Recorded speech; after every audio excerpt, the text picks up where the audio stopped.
Well, hey, everybody, it is Monday night. You know what that means? That means it's Check In Monday. Grateful to have you with me on this evening. Always a pleasure and a joy to have those that are joining. And I know it's the holiday season, and sometimes you may not see me because I'm doing some other things, but I wanted to come on tonight.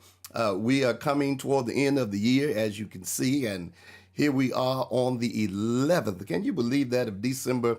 Looked like we just came into 2023. And we're just about to go out into 2024. And so it is so important for us to always check in with each other and show our respect and love toward each other. And it's great. I'm grateful to see many of you that have joined me on tonight. Please do me a favor. You know how we do it. I want you to do this for me.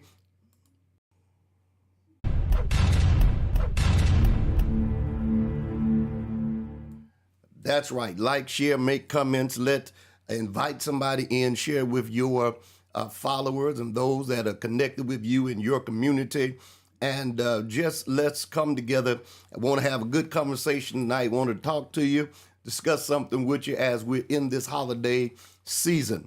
Of course, we want to be in prayer for those that had the devastation in Tennessee with the storms that came through and wrecked many homes, and I think 6 people were killed. We certainly want to pray for those families and pray that things will work out in those areas. And sometimes those things happen, and especially during the holiday season when people lose everything. Sometimes they're saving up, and sometimes people are doing just the best they can just to get by, and then those type of things happen. And so let us be in prayer, certainly, for those that have lost things in that area. Again, it's good to see those of you tonight. I see you on Facebook and different places. Sister Moore is here. I see Sister Johnson, Sister Adams, Church Mother McDaniels is here. Sister Cunningham is here. God bless you. God bless you. Thank you so much for joining me on tonight. Well, I'm going to get right into this. There may be some that will join us. Some people may be out shopping tonight, but there are those that will join us on, of course, on demand. But let me talk to you tonight for just a few minutes. I made a post today, but I've done this maybe about possibly about 5 or 6 years ago. I did this, but I reposted it today, and I wanted to just talk about it tonight. And those are 3 things you should never let anyone do. And there are 3 things you should never let anyone do. And even though I posted it, I wanted to elaborate. I wanted to talk about it because I wanted you to hear what I mean when I say these are things that you should never let anyone do. Of course, the list could probably be longer. It could probably be more when it comes down to what we would discuss or talk about. But I just picked these 3 things that I think are important, that if you're going to go through this life, you should never let anyone do. And especially if after you get older and you get knowledge and some things, there are just 3 things you should never let anyone do. Well, number 1, and let me pull it up. Number 1, first thing you should never let anyone do is disrespect you. Don't let anyone disrespect you. You know, a lot of times when we talk about these things and we talk about disrespect or respect, you've got to remember that when we were coming up, one of the things that we were taught, especially in our communities, we were taught to respect and give respect. That was something that we were just taught from children. Matter of fact, we still teach that today with our grandchildren and others. We teach them at an age to say, yes, ma'am, no, ma'am, yes, sir, no, sir. I still do it with those that are older than me, that may be 10, well, probably about 15, 20 years older than me. I still say yes, ma'am, and no, ma'am, and yes, sir, no, sir. That's just something that they instilled in us, and that was to have respect. When we were in the neighborhood as little children, we had respect for those that were older than we were, and it was just a thing that was taught, and that was respect. But now I want you to understand that respect goes two ways. It goes both ways. Respect is not just a one-way street where you get respect, but you don't give respect back. If you're talking about respect has to be where not only do you send it out, but you also you give it or receive it. And so we talk about respect. But the thing that I want you to understand that you should never let anyone do, and that is to disrespect you. You see it there on the screen. Disrespect you. Never allow anyone to disrespect you. People can disrespect you, and people today, it seems like, if y'all don't mind me just saying this, that disrespect is at an all-time high, where people, I would say all-time low, but it's at an all-time high, where people don't respect too much of anything or too much of anybody. They don't respect property. They don't respect their elders. They don't respect anybody. It's just a thing of all-time high or low of disrespect. And people can disrespect you in ways. And with social media, it's become even more and more abusive, abrasive, how people disrespect things and how they do things. So when you talk about disrespect, people can disrespect you, and they can be shady with their disrespect, and they can disrespect. We used to even respect. We were taught to respect even the dead. You see now, people don't even respect the dead. In most states, we were taught it wasn't the law, but we were taught when we were riding down the street, if there was a funeral procession that was coming, we would pull over to the side and let those cars come by with the funeral procession in respect of those that had passed away. Even if we didn't know, we didn't even know who was in there, but we pulled over. That was the thing that we were taught. And so you've got to understand that you cannot allow people to disrespect you. You can't do it. And I want to tell you that it's now it is so crazy that you can be disrespected in your own house, on your own property. You can be disrespected on the job. You can be disrespected in church. Disrespect just has no boundaries. It has no place that it just is hindered from. People just do it anywhere, and they do it out in the open. They don't even care. Used to be where they at least try to hide it, but now they don't even try to hide it. So it is a thing of disrespect. But you cannot allow people to disrespect you. You can't allow disrespect to happen. And I want to tell you something about disrespect. One of the things I want you to understand and to know is that you don't have to fuss with people who disrespect you. You just have to make up in your mind that you're not going to be disrespected. But you don't have to fuss with people that disrespect you. Never fuss with people that disrespect you. Never get into debate and arguments when people disrespect you, unless it's something that you got to address that issue. But never get in a fight with them. I never get into arguments when I feel I'm being disrespected. I never lose and step out of my character. What I do is I just learn to back off. I learn to, if you could say, I learn sometimes to disappear.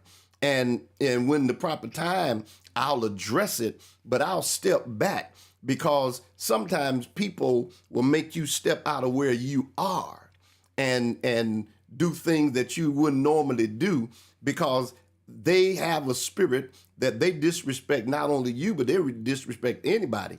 So you have to learn not to always keep in fussing with people when they're trying to disrespect you and when they're disrespecting you, because people will do it and almost think they're right in disrespecting you. And people feel, and I think it's the First Amendment, which is the freedom of speech. People believe that because they got the freedom of speech, they can disrespect you and say anything they want to. Well, I have to tell you that even though you have your amendment right and you have the freedom of speech, you don't have the freedom or the freedom of speech to say to me whatever you want to say. And not I have to accept it. So you have to learn how to not allow people to disrespect you, because people, it has become a shady thing. And this social media platform is one that people hide behind the screen. You know, you find people will disrespect you on here, but when they see you, they'll never say to your face what they said on this screen. And, you know, I can't remember. I think it is where it says that the difference between a backbiter and a hypocrite is a backbiter will say behind your back what they'll never say to your face. But a hypocrite will say to your face what he'll never say behind your back. And so you got people that you don't know which way they're going, but you can't allow people to disrespect you. It is just something that you cannot do. And when people do disrespect you and you got to say something, sometimes you have to tell people you can't do that. I'm not going to allow that. No one is going to get by with that. And I have to tell you, and I've been like this, but since I've gotten older, I just turned 63, believe it or not, and I just have a low tolerance for disrespect. I don't allow anybody to disrespect me. I don't care who you are, what position, what title you hold, where you are. Disrespect is not something I accept, because I'm going to give you respect. And if I give you respect, I want respect back. Now, I know that may be asking a lot for some people because they don't know how to give no respect, because they've been so disrespectful all their life that they don't know how to do anything else but be disrespectful. And some of them, it's a habit with them. They love to be disrespectful. And so you have to do that. So don't fuss with people who disrespect you. When people disrespect you and you can tell they don't want you around, don't do that. Don't go through no changes. You don't have to do that. You know, you have to disappear. I'll share this with you, and I know people don't like me when I share these stories, but they happen, so I share them. I was in a meeting one time, and I think I was serving as the vice president for the Department of Evangelism, and I never forget, they came by one night. We were sitting on the platform, and they came by one night, and they said, you know, we need y'all to give these seats up. If the bishops come, we need y'all to move out these seats. Well, I had no problem with that because I know the protocol of the church and how you're supposed to do that. So I was fine with that. But then the next night, they said, you know, we need y'all to sit on the front row. And so I went and sat on the front row. And about maybe 10 minutes after being seated on the front row, they said, we need y'all to move back to the third or fourth row. I think it was the fourth or fifth row. And so I said to them respectfully, I'm not moving again. I'm not moving. I'm just not. I'm not going to move. I'm going to stay right here. Y'all have moved me one time. I don't plan on moving right now. And so we had early meetings in the morning to go over what had happened during the previous nights and what we needed to do that day. And when we get ready to leave, the person that was in charge, I raised my hand, and they said, yeah, Brother Martin. I said, well, I've got a problem. I need to address something. I said, they had me to move from the platform, and then they moved me to the front row. And then 10 minutes later, they want me to move to the third row. I said, and I'm saying this with all due respect, I don't plan on moving tonight. Matter of fact, I'm going to stay in my room tonight. And during that time, we really didn't have the streaming and the social media part. I said, I'm going to stay in my room tonight, and I'm going to keep my money with me. And I won't be going. Well, I went on that night, and needless to say, I won't tell you what they did. They settled that problem because that night when we got to the platform, our names were on our seats. And I learned that from the late Mother Louise Patterson. There was an issue one time, and I was talking to her. We talked periodically, and we were talking, and I shared it with her, and she said, "You need to address that." And I said, "You think so?" She said, "Yeah, you need to address it." She said, "Because if you allow people to disrespect you," she said, "they will always feel they can disrespect you.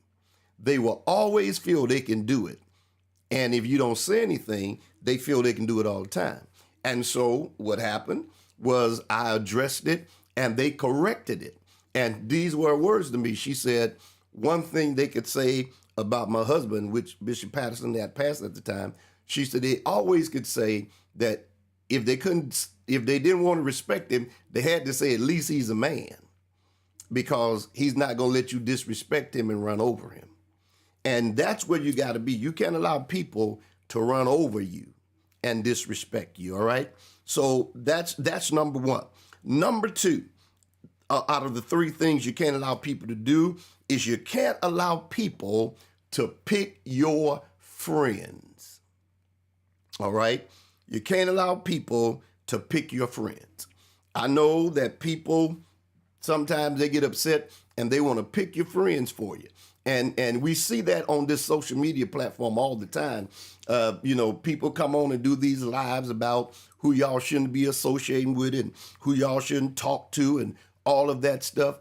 Well, that's neither here nor there. Really, that's none of your business, first of all. Secondly, if I choose to talk to a person and communicate with them or even call them friend, that's my business. And if it's something wrong, then the Lord would deal with me about it. But I'm not going to allow you to pick my friends from me. It's just not going to happen. You're not going to pick my friends and tell me who I can talk to and who I can't talk to, who I can associate with and who I can't associate with.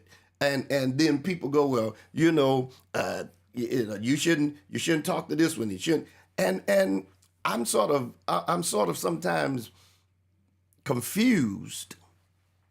And the reason I'm confused is because the people that sometimes they don't want you to be associated with is people that they have issues with, but then they're associated with people that have sometimes bad reputation, bad this, bad that, and they're associated with them. And they don't think anything of it because it's them. So what you got to do is not allow people to pick your friends for you. Never let people pick your friends. People don't like the people you may like. And you got to stop allowing people to pick your friends. Stop allowing people to pick who you get to associate with, who you don't get to associate with. Because all of us, may associate with some people that may be questionable. Even it could be a family member, it could be anybody, but don't have to just be in church. Sometimes we narrow it down to church. It could be on your job. It could just, and sometimes you can be associated with people that you don't know things about, but other people may know things about them. And so when you go to throwing rocks, you don't know the person you associate with. You never know what they're doing, what they're into. But we're so busy trying to pick people's friends for them. We're so busy. We trying our best to pick people's friends and who's going to be their friends. And you cannot allow people to pick your friends. You have to pick your own friends. You got to be able. Now, when you're a child and teenagers and you with the wrong company, I'm not talking about that. I'm talking about those of us that are fully grown. You can't allow to let people tell you who to pick as your friend and who's not. Because if you give people that right, they'll be picking for you the rest of your life. So you can't allow people to pick your friends for you. Can't do it. I'm sorry. I don't allow people to pick my friends.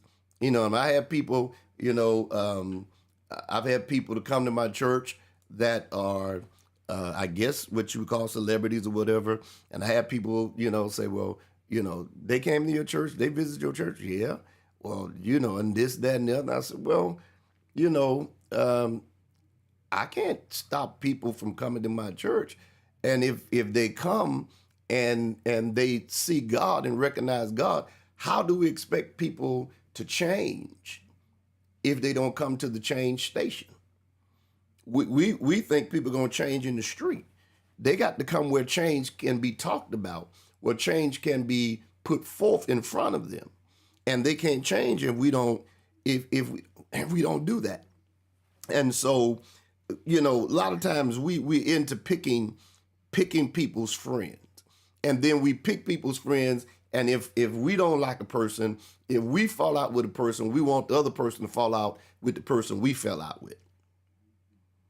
And I just don't do that. I remember telling someone one time, uh, I said to someone high ranking, I said to them one time, I don't throw my friends under the bus. Listen at this, dead or alive. Now, that's me. I don't throw my friends under the bus, dead or alive. I don't wait till they die and then throw them under the bus. And I don't throw them under the bus alive. Because if the scripture is right, a friend loveth at all times. And I used to hear Bishop Kenneth Bacon. I used to love when he would preach about friendship and talking about friends, because one of the things he always say, a friend will know everything there is to know about you and still love you. A true friend will know everything there is to know about you. If a true friend come to your house and you don't have anything to eat and all you can offer them is, we go way back now if I say this, all you can offer them is a bologna sandwich and some Kool-Aid. They will sit down with you, break bread with the bologna sandwich and the Kool-Aid, and when they leave your house, they will never tell anybody that you didn't have no food and you didn't have this. That's what real friends do. Now, some of these people we count as friends, they're not friends. They don't do that. They're going to tell all your business. And so you got to pick your friends wisely, because you've heard me say this before, and you've heard me say this a lot, and that is, amen, friends with ears today become enemies with mouths tomorrow. And even with friendship, sometimes you got to keep some of your business to yourself. You just don't tell everything. I know you feel that's your whatever y'all call my besties or whatever. I don't know what y'all call them, but you don't tell everything. Some stuff you better learn to keep to yourself, because them friendly ears can turn to enemies with mouths tomorrow. And you have to be careful. So now you gotta pick your own friends. The late Pastor E.B. Hill, when he was preaching his wife's homegoing celebration, made a statement and was talking about his wife. And he said, and he made this statement, and this has been years ago, and it was so impactful upon when he said it. He said, the KKK, the Ku Klux Klan Grand Wizard, called him and said on the phone and said, I heard you've been hanging out with, and used the N word, you've been hanging out with that Martin Luther King. And I don't like it. And we're going to bomb your house. We're going to set your house on fire. And he said, I said to the Grand Wizard, he said, I said to him, are you still there? Are you still on the phone? He said, yes. He said, well, I want to tell you, Mr. Grand Wizard, I picked my own friends. Man, that thing touched me. He said, I picked my own friends. I reserve that right for myself. That's why I say you don't let people pick your friends. I pick my own friends.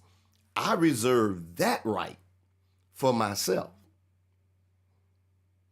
And because I pray and seek God, if God says, separate from this one or don't fool with that one, then I obey him. But as far as you're concerned, I pick my own friends. I reserve that right for myself. I don't allow you to pick my friends. Don't allow people to pick your friends for you. Reserve that right for yourself. Because people have you hating folk for no reason. People will have you disliking people for no reason.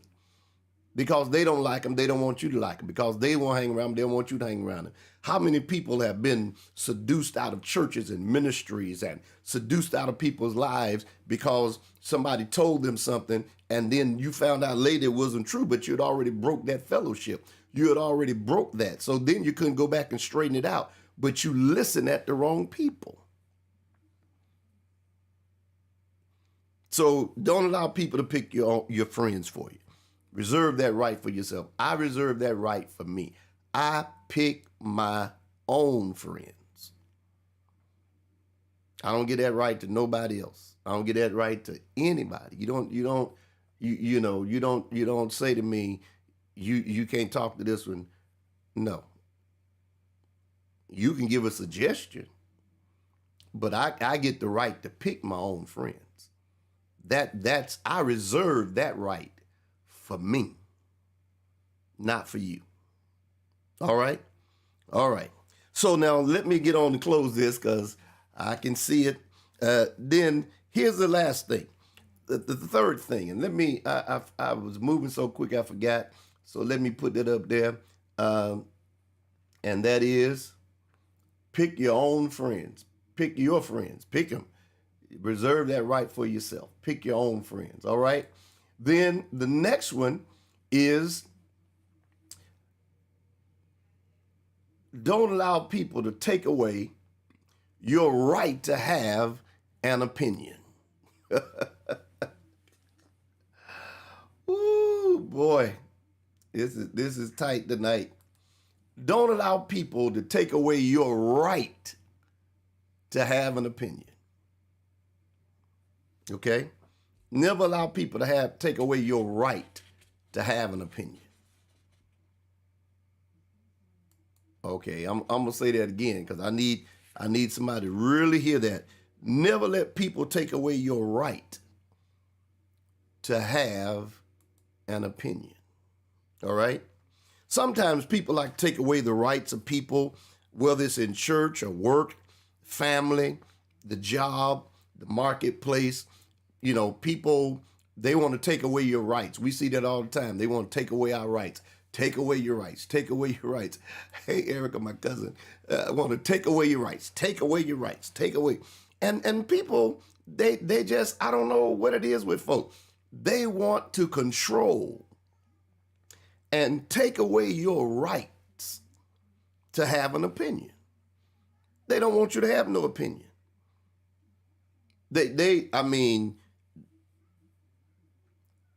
I see it online all the time. And it's so crazy because the same way you have a right to have an opinion, somebody else has the right to have an opinion, even though neither one of you agree with each other.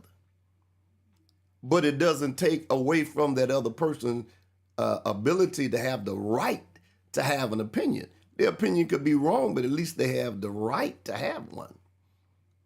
The late E.V. Hill said again, he said, I never solve a church problem in church by fussing with folks. He said, I let them voice their opinion. And then I turn around and sometimes I'm able to convince them that their opinion is wrong. You don't have to argue with people. Everyone has a right to have an opinion. Everyone has a different interpretation about stuff. Some people, when they get to the red light, the light is red. When some people call it the green light. It's given to interpretation. But if they have an interpretation, I'm not going to fight with you about it, but I won't let you take away my right to have an opinion.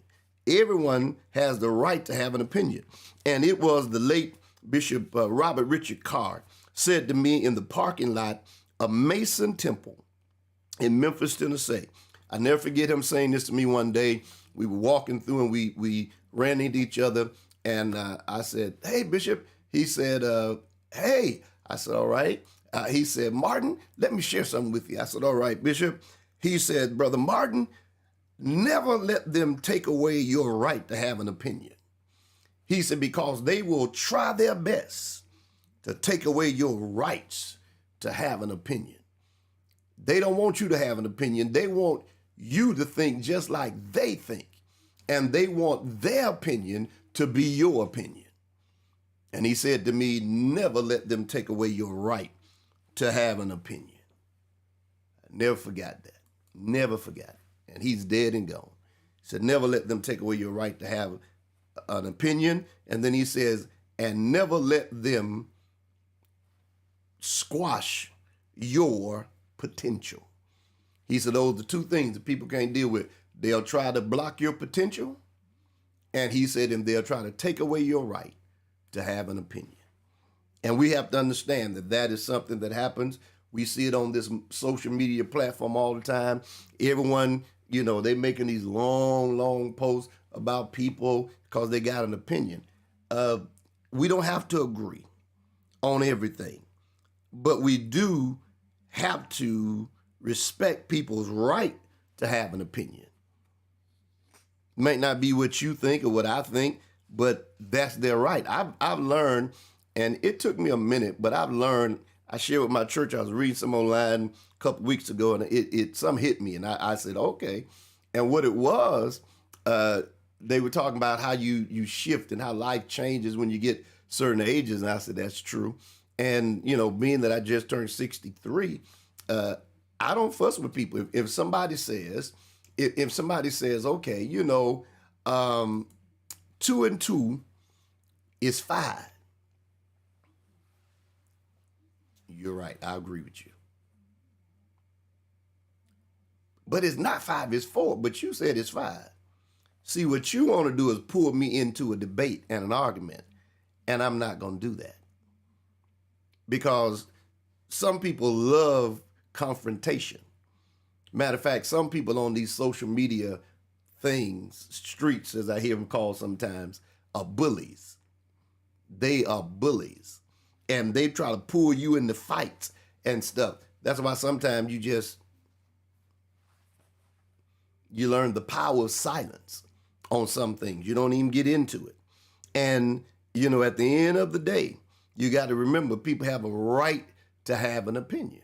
I mean, you may not like it, but that's their opinion. Always remember, at the end of the day, you don't always want people to make decisions for you. I'm comfortable if I make a decision, if it's a bad one, I got to live with it. I'm okay. But at least I made it. But I don't want to go through my life with you making decisions for me and going through and making all my decisions, and then I'm not happy with anything. I have to make decisions. I got to make those decisions. And so you can't take away my right to have an opinion. I've got opinions about a lot of stuff. I got opinions about politics. I got opinions about church. I got opinions about people. I got opinions about this. Some of you do too. You may have an opinion about me talking right now. That's your right. The only thing I think we got to do is we got to learn to respect one another. Everything doesn't have to be a fight. Everything doesn't have to be an argument. Everything doesn't have to be belittling. You don't have to belittle people all the time because they don't agree with you or they don't think like you think. We gotta break away from that. We learn to belittle people because they don't think like we think. And who knows, what we're thinking may not be right. Could be, may not be. I don't know. But I'm just saying we got to learn to respect each other. Even if we don't agree, I'm going to respect you. Sometimes let's admit it. Sometimes we respect titles and positions, even though we don't respect the people that hold the title or the position.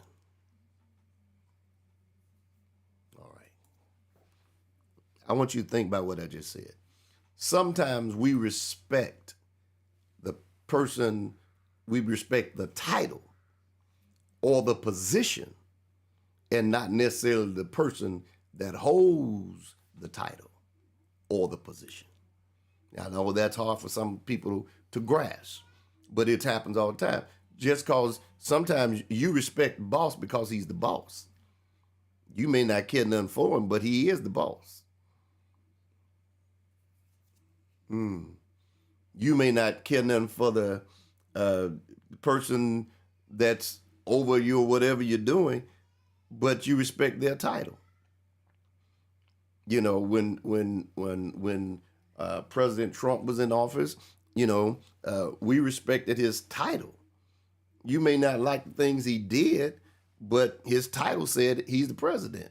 Same thing with President Obama. Same thing with President Biden. You may not like them, but their title says they the president. So you respect the title. Somebody said, well, I don't respect none of them like that. Go to the courtroom. Go to the courtroom tomorrow. Check it out. You ain't got to take my word. Go to the courtroom tomorrow and sit up in the courtroom. And when the judge comes to the bench, when he comes to the bench, and they said, everyone stand, you don't even know the man or the woman. Sit there and don't move and see what happens. Sit there and be like, just sit there. You ain't gotta do nothing. Just sit there. And they said, stand, and you just sit there. You'll find out. You ain't got to like him, but you gonna respect that title because he's the judge or she's the judge. So we got to learn to respect one another. It's about respect. There's a lot of people I don't agree with stuff I hear online. Some of you probably don't agree with stuff I say, but I don't fuss with people. I don't go out and do a whole live on them because they don't agree with me. I don't have that kind of time. That's your opinion. And I move on to the next thing. All right, let me get out of here. So this is what we got to do. We got to learn to respect one another. And then you got to, when it comes to friendship and friends, you've got to pick your friends and pick them carefully, but pick your friends because friends are hard to find. It's hard to find genuine people that will ride with you, as they say, your ride or die, that will ride with you at the weakest point or at the roughest point of your life. You can't find them. That's one thing that I don't throw around lightly. I don't. I'm sorry. And maybe you do, but I don't call everybody my friend. When I consider you a friend, that's a lot. Because I don't call everybody my friend. No.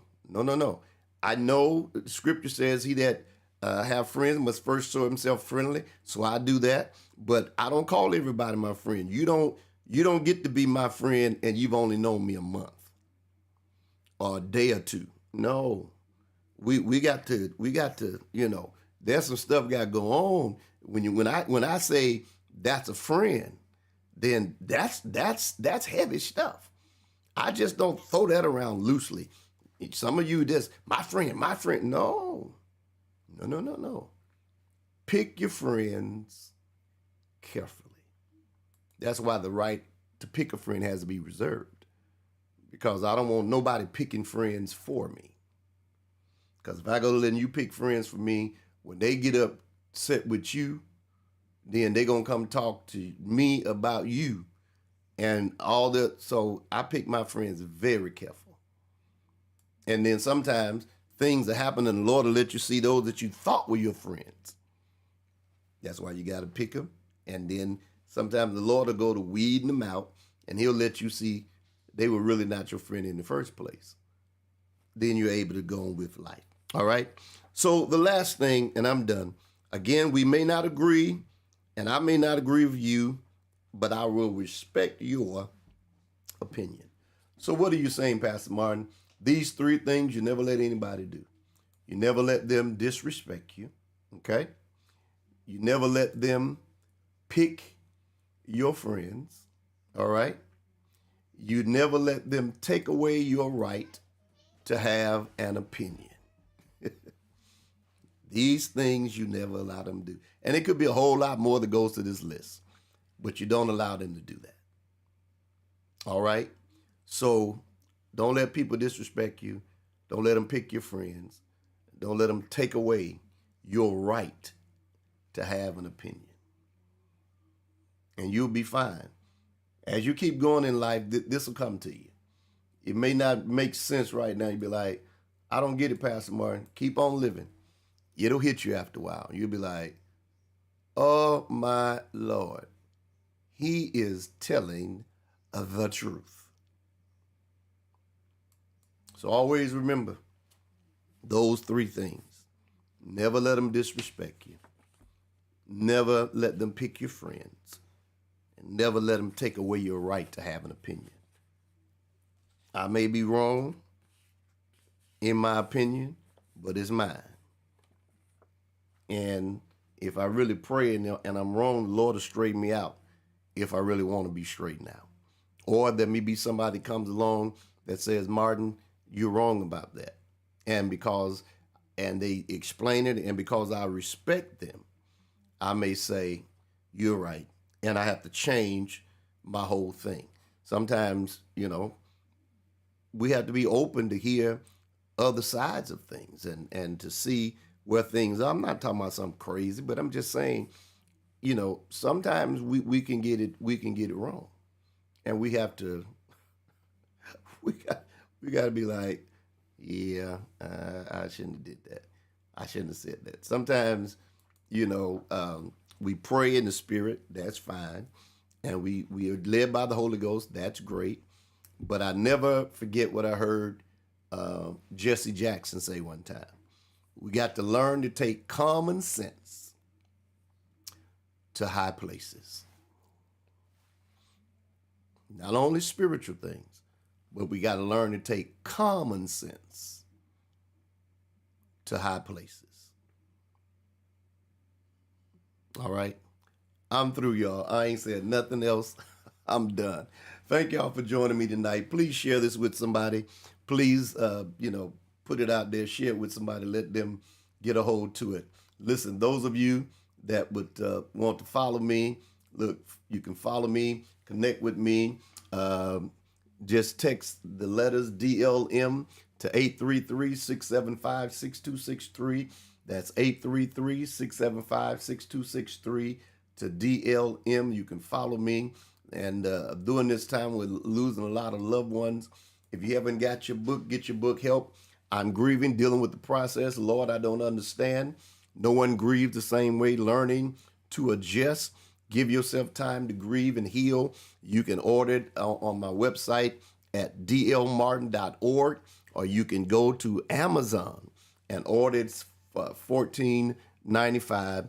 I had someone text me the other day, said, I'm buying your book for a friend. I'm buying your books and sending them out to people that I know need them. And so do that, and go and order you a copy. Order a copy give it to somebody that has lost a loved one this year. Give it to them as a gift for Christmas.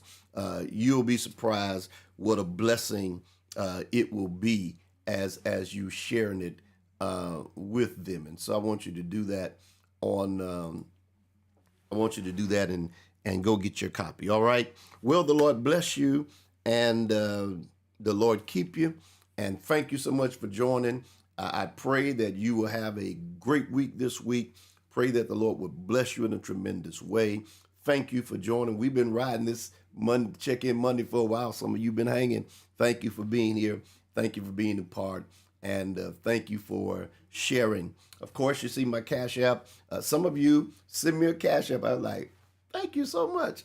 If this has been good to you, if it's blessed you in any way, I don't do this for money, but if it's blessed you in any way, use the Cash App, the $ DLMSR. You can send me some Cash App, whatever the Lord lays on your heart. I want you to send it and be a blessing on tonight. All right. Well, the Lord bless you and the Lord keep you again.